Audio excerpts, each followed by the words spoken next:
오늘은 온누리의 임금이신 우리 주 예수 그리스도 왕 대축일입니다. 임금님의 말씀을 에제키엘서를 통해 들어봅시다. 나도 내 양떼를 보살피겠다. 내가 몸소 내 양떼를 먹이고 내가 몸소 그들을 누워 쉬게 하겠다. 임금님의 말씀을 듣고 양들이 화답에서 부르는 노래가 오늘의 화답송입니다.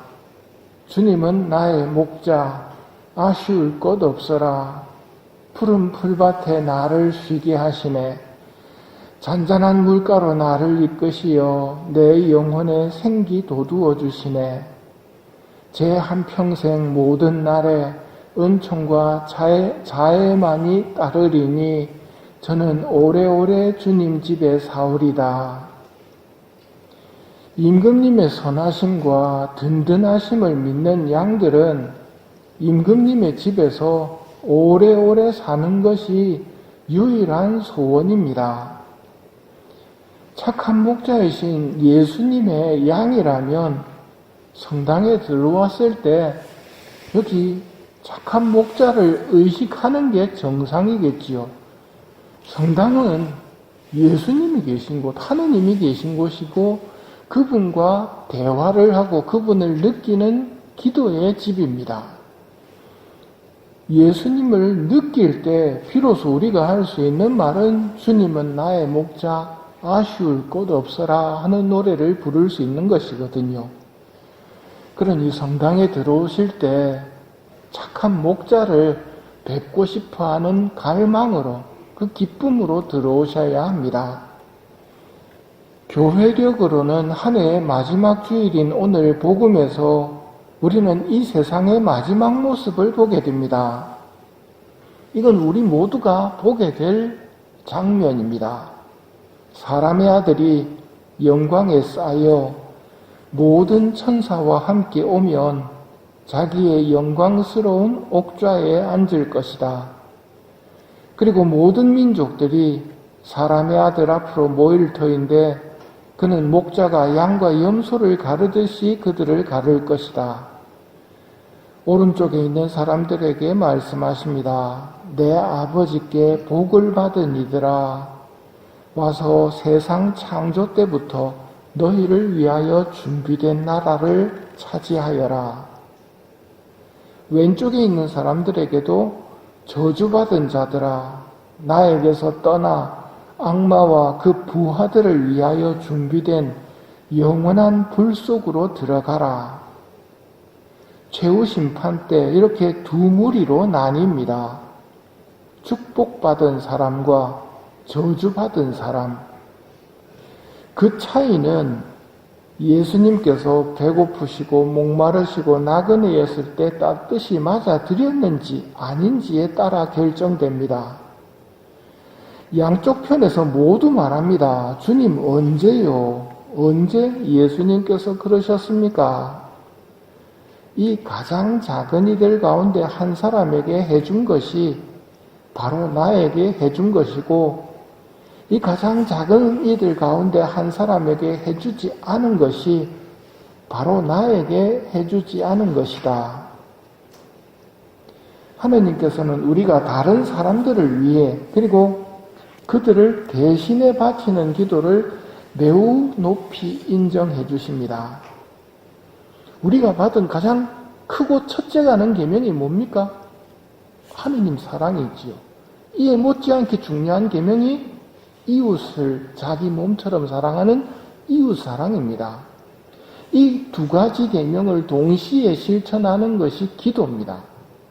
기도인데 어떤 기도냐면 이웃을 포함해서 바치는 기도가 하느님을 사랑하면서 이웃 사랑도 실천하는 기도가 됩니다.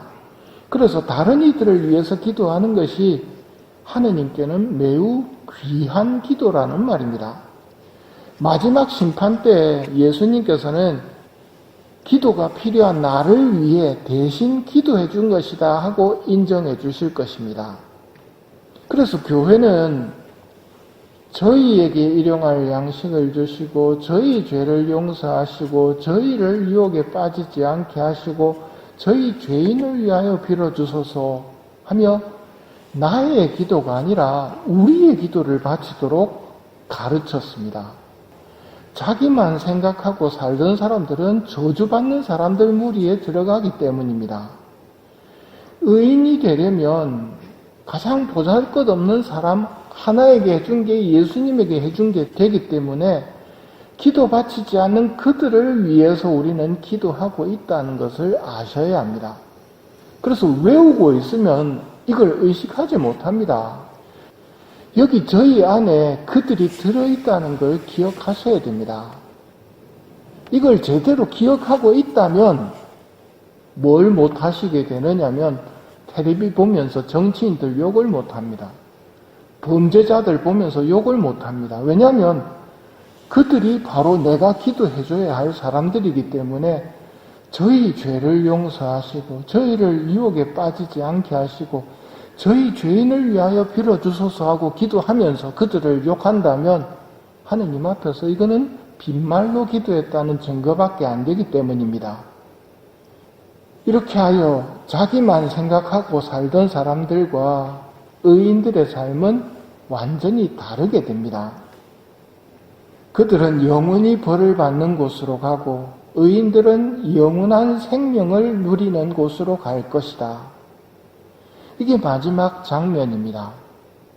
지금의 모습과는 다르죠. 지금의 모습은 수확할 때까지 둘 다 함께 자라도록 내버려 두어라. 수확 때 내가 일꾼들에게 먼저 가라지를 거두어서 단으로 묶고 태워버리고 밀은 내 곡간으로 모아들이라고 하겠다. 이게 집행되는 날이 마지막 날입니다. 마지막 날 악인들은 단으로 묶고 태워버립니다. 영원한 벌을 받는 곳으로 갈 것이고 밀은 내 곡간으로 의인들은 영원한 생명을 누리는 곳으로 갈 것입니다. 예수님께서 이걸 미리 들려주시는 이유는 준비를 하라고 미리 들려주시고 알려주시는 겁니다. 미련한 5 처녀처럼 주인이 돌아오신다, 저기 주인님이 오신다는 소식이 들릴 때 기름을 채우려고 하다가는 시간 부족에 걸립니다. 지금 기름을 채워야 합니다. 우리가 채워야 할 기름은 다름이 아니라 예수님의 선하심을 알고 사랑하는 겁니다. 하느님의 선하심을 알고 사랑하는 것, 이게 갖춰지지 않으면 심각한 문제가 생깁니다. 하느님을 사랑하지 않게 됩니다. 모르니까요. 예수님을 사랑하지 않게 됩니다. 그저 두려워하는 종처럼 마지못해 시키는 대로 하는 신앙생활을 하게 되겠지요. 그 삶이 다르게 표현하면 받은 탤런트를 땅에 묻어버리는 신앙입니다. 받은 미나를 수건에 싸서 보관하다가 망해버리는 신앙입니다. 주인님이 모진 분이라고 생각하고 있습니다. 이 하느님을 모른다는 의미이고 우리가 준비해야 할 기름은 빨리 하느님이 참 좋은 분이라는 것을 깨달아야 합니다. 이걸 무슨 수로 깨닫겠습니까? 낯선 사람하고 어떻게 하면 친해지겠습니까? 하는 것과 똑같습니다. 자주 함께 해야 합니다. 서로 대화를 통해서 함께 머물므를 통해서 그분을 알게 되거든요. 또 한 가지 성령님과 성모님이 도와주십니다. 하느님을 알도록 해주시는 데 성령님과 성모님이 크게 도움을 주시기 때문에 도와주십시오라는 말을 자주 하셔야 됩니다. 그리고 예수님과 하느님께 기도할 때도 솔직한 기도를 좋아하시거든요. 당신을 사랑해야 되는데 저한테는 사랑하는 마음이 없습니다. 저에게 사랑의 불을 붙여주십시오. 이런 솔직한 기도를 하셔야 합니다. 연옥 영혼들을 위해서도 기도하면서 저를 위해 기도해 주십시오. 제가 하느님에 대한 사랑이 없습니다. 하느님에 대한 사랑이 부족합니다. 저를 위해 기도해 주십시오. 하고 말하면서 기름을 채워야 합니다. 우리가 도달해야 할 목적지가 있다면 주님이 얼마나 좋으신지 너희는 보고 맛들여라. 복되다 주님께 몸을 숨기는 사람이여. 여기에 도달해야 됩니다. 그래야 아버지 집에 가는 게 즐겁고 기쁜 일이지 낯선 사람 집에 들어가는 게 그렇게 즐거운 일은 아니지 않습니까? 낯선 사람이 된다면 아버지 집에 못 들어갈 수도 있습니다. 성모님과 성령님의 도움을 청하십시오. 연옥 영혼들에게 기도해달라고 부탁하십시오. 하느님께도 솔직하게 당신에 대한 사랑이 부족하거나 없는 것 같습니다. 사랑에 불을 붙여주십시오라고 기도를 하십시오. 이게 기름을 채워가는 과정이고 이 과정을 통해서 불을 붙여주시는 하느님을 체험할 때 비로소 사랑할 수 있게 될 것입니다.